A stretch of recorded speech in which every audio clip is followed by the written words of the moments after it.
I was in a work meeting yesterday and we had the opportunity to talk about things that were outside of work, things that were more on an individual basis. We got to talk about some of the dimensions and characteristics that make an individual who they are. And we talked about things that were internal characteristics, dimensions, and we talked about dimensions that were external, that played a role in forming an individual. And looking at the internal things, the things that are inherent to us, the things that we don't have control over, such as gender or race or height, physical characteristics that we didn't choose, um, are the primary foundation of who we are.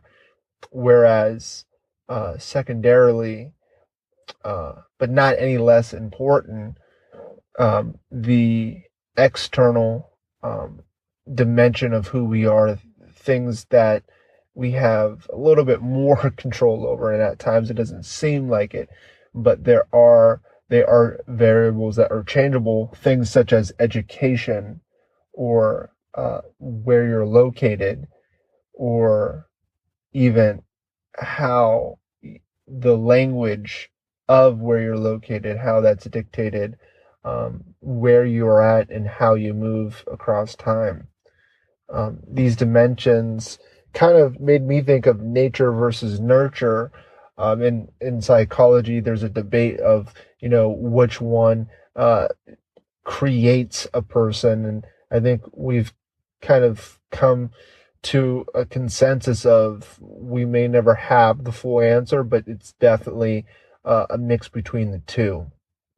And looking at myself, this made me think about how I see the world, and what are some of the characteristics that have played, or I should say, situations that have played a role that has tinted how I see everything and anything.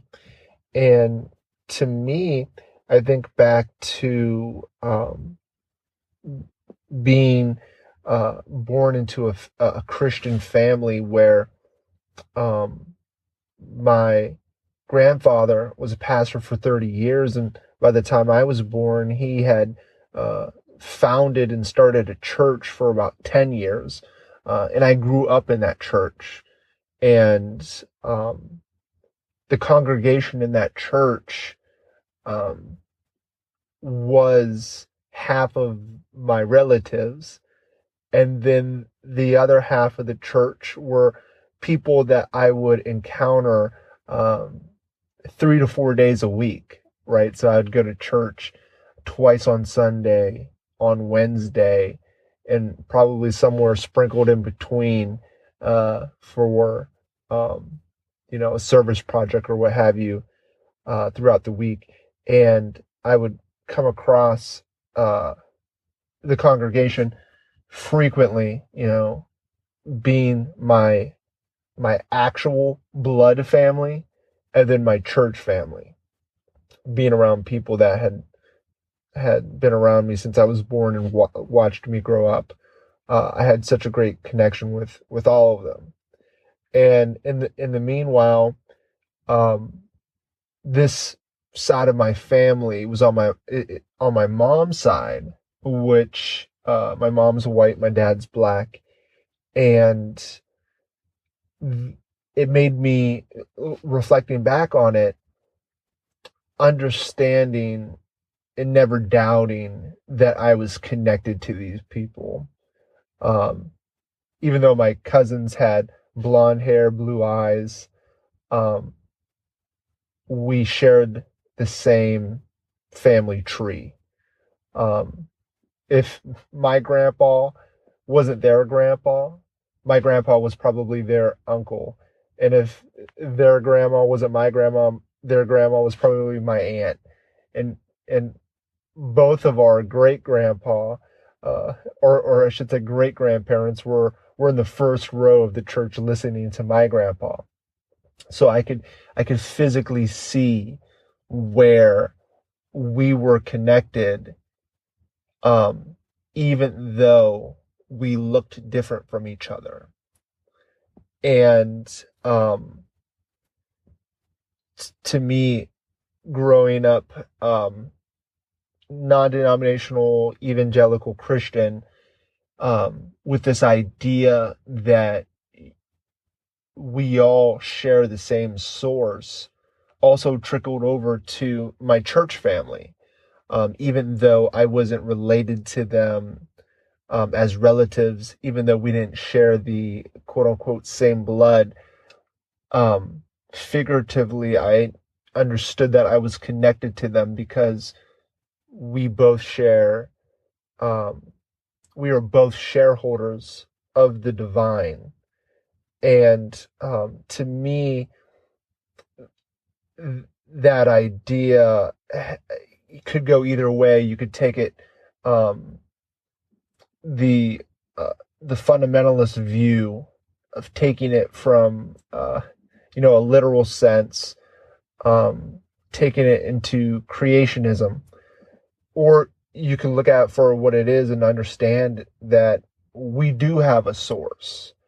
Um, I believe describing and explaining that source is outside of my ability, because I don't have the ability to comprehend that source. But I understand that there's a point to where we're connected, and that even though we might seem different because of our the things that we can't change about us, or even the things that we can change about us, even though that we are different, we share a, a single point where we are a family and that we are connected, and that we're not just citizens of whatever state or whatever country that we're a part of, but we're also citizens of the world. And um, looking back at that upbringing, looking back at being uh,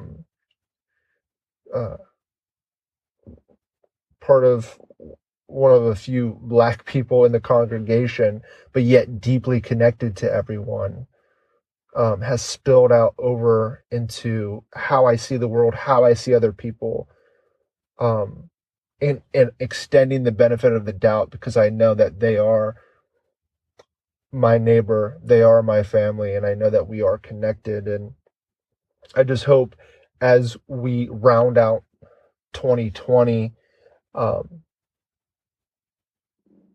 it may feel at times that we're not on the same page and that we're not connected. Um, and I just hope that, starting from a place of understanding that we are connected as a physical species, and as spiritual beings, that we are connected, starting from that place, will help us to be more empathetic and be more open to understanding the differences that may uh, be an impression at first, and extending the benefit of the doubt instead of being suspicious of people's activity, to me, goes much further uh, than demanding that the other person or the other groups of people just the see things the way that you see things, and not being tolerant of anything else. So, um, when it comes to what you see on the news or what you see on social media, I would take that with a grain of salt as compared to what you're seeing when you engage with your neighbor, or when you engage with a family member, or when you engage with someone that has been around you as long as a family member. Um,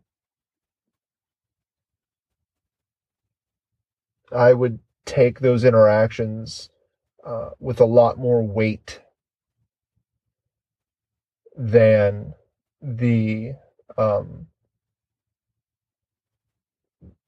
than the narrative that's coming from people who may be incentivized to present to us that we're not as connected as we truly are. But to me, there's no way around it, that we're all sharing this human experience, and we're all uh, trying to figure it out.